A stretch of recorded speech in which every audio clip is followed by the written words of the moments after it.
You're listening to Jack of All Trades, Master of Nothing, a podcast that celebrates those who do a little bit of everything. We bring together creative people who followed the unconventional path, pursuing multiple trades, sometimes at the same time. So get ready to be inspired. Because as the saying goes, master of none is often better than master of one. Hello, everybody. Oh my gosh. Welcome to Jack of All Trades podcast, where I talk to a bunch of different people about the different things they do. And it started way back when, like 2 years ago at this point, where I just really needed something to do during the pandemic. And it's turned into making connections with people all over the world, really giving a place for people to tell their stories. And really a place for me to talk about stuff. So here we are. I hope everyone's been well. It's taken me a few weeks to post anything because I'm actually like recording this in real time and hope to post this in the next week or so. So it's like actually in line with the world of events here. But I've been in Seattle for the past month and a half or so, 2 months, doing an out-of-town tryout of a new potentially Broadway show. Who the heck knows what's going to happen with it, but you know, that's the rumor. But of the show, The Griswold's Broadway Vacation, or at least that's what it's called right now.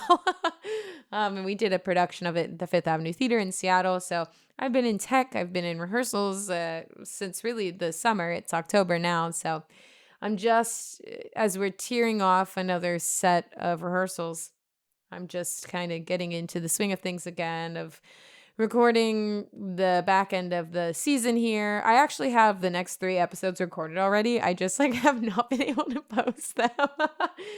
So anyway, we have some really great guests coming up here. We got Dominic Flynn, who's an amazing guitarist and one of my students. And he's a really chill, laid back, awesome, talented human being. And I had the privilege of meeting him through, once again, Emily Morris, and the many connections that Emily Morris has founded all from our episode together way back when in 2020.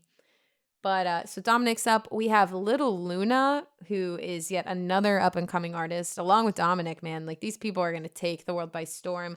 Little Luna and I actually grew up together in our small town of Butler, Pennsylvania. And she would be back and forth auditioning for actually Disney Channel and projects out in Los Angeles, and come back to our high school and live part-time in Pennsylvania and part-time in LA. So her life is super interesting. And then we also have Kelsey Beckert, who was a coworker of mine who worked as a swing as long as an actor musician. So she covered multiple instruments and did multiple Kit Kat Girls and the Cabaret Broadway tour. So yeah, we have 3 incredible people coming up, but I just wanted to take some time and be like, hey, like, I didn't forget, like, there's more happening. I just have been really busy. Doing a podcast is hard, y'all. Like, there's a lot of work that goes into it, even if I have people helping me. I have my sister helping me edit the videos together.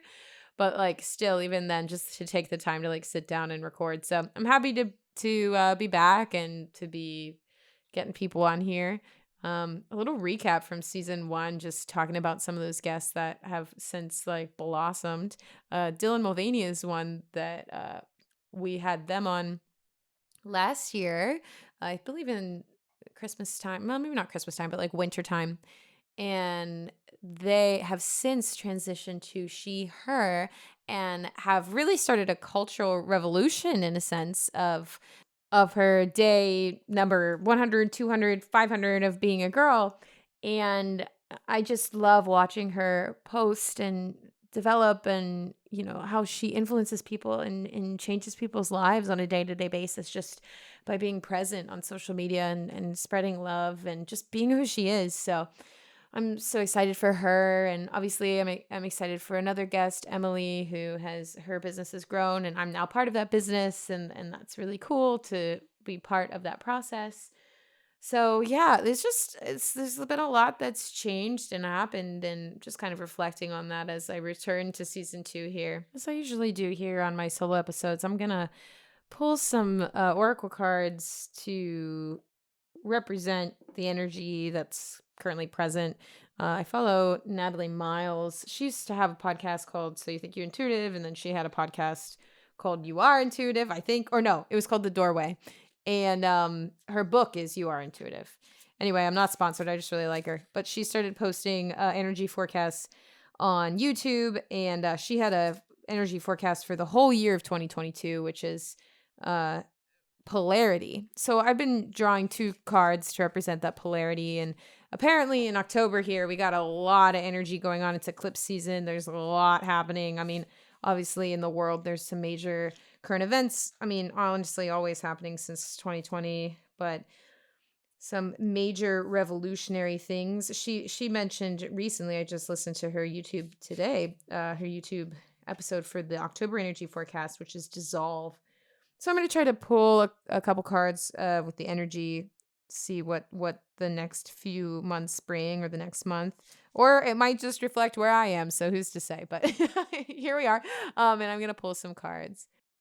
Again, I love to pull from the Kim Krans Animal Spirit deck, so we're going to keep doing that. I have some other decks, but I just really love her stuff. So I pulled 2 cards, and they are the Zebra and the Hawk. I actually also pulled the Phoenix, but I've already read that card at the end of season 1, so I didn't want to do that again. So I put it back, so maybe that's really the energy that's going on. But I'm going to read the cards for Zebra and the Hawk.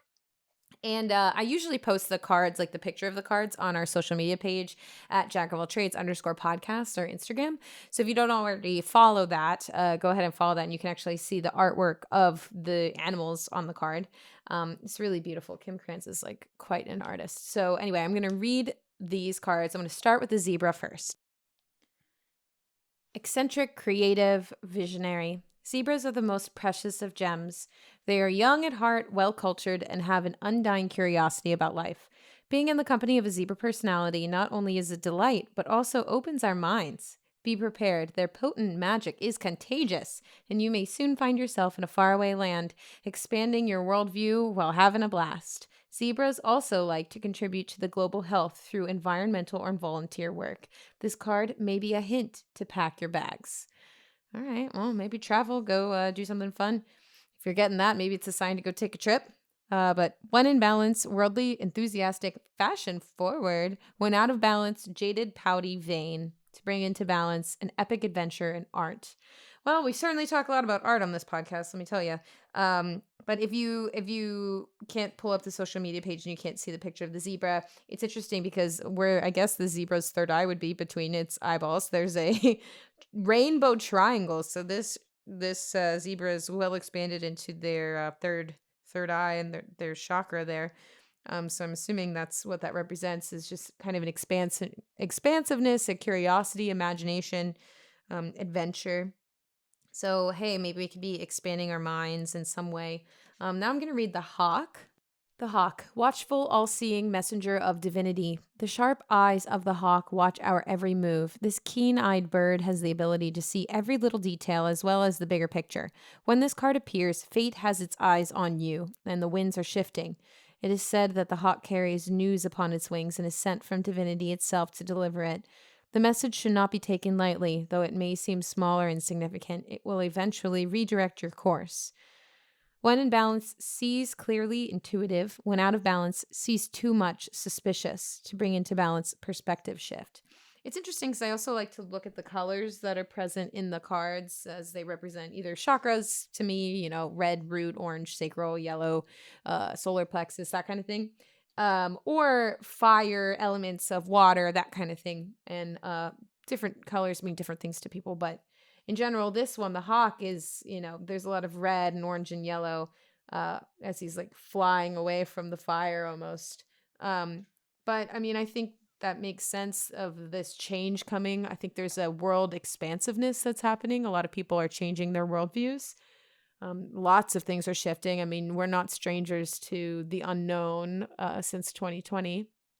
So it's interesting that maybe, as we all are expanding ourselves and expanding our consciousness, listening to other people's stories and thinking, hey, you know what, that might be possible for me. Or, hey, I actually want that too. There's vast change that happens and it ripples outward. So the work that you do on yourself, the work you do internally for you, often has that ripple effect, and it affects the people that you love. Sometimes people can be inspired by you changing in yourself or becoming creative or, taking a step towards your dreams. Other people can be inspired and change because they've seen you do that. So it's interesting to have the zebra, someone very intuitive or creative or taking risks or traveling the world, met with the hawk, which bears news of change and, transformation in a way. Um, the fiery aspect of the hawk card kind of reminds me of like the flames, like burning away the old and bringing in the new. Um, and it's also interesting that, sent from divinity, the hawk is here to deliver news. But, I think when major life changes happen, whatever they may be for you, listener, or if that makes sense for you, uh, we rarely can control them. It is an act of God in a way when major things shift that, it's just life, it just shifts, it just moves. It's an act of God. So hopefully, when fate has its eyes on you and the winds are shifting and you're becoming more creative every day and doing things to open your mind and be adventurous. I hope those what the hawk brings is good news. Or maybe the hawk is ushering in your new sense of creative wonder. I don't know. But I hope that this brought you some insight today, or if these cards that I pulled make sense. And if they don't, then, check out the artwork and get a Kim Krans deck for yourself and pull some, I guess. But anyway, it was nice to pop back on here and chat with you guys. And I'm going to head back to teaching, which is most of what I do most of the time besides rehearsal nowadays. And I really hope that you have a great rest of your week. Stay tuned for at least 3 more guests. I'm not sure, I might round out this season with that just because I got so much on my plate. But if not, hopefully I could get a squeeze a couple more in there before the end of the year. But I really hope you enjoyed listening to the Kim Krans Animal Spirit Guidebook deck and checking in. And yeah, I hope you have a wonderful week. Till next time. Bye-bye.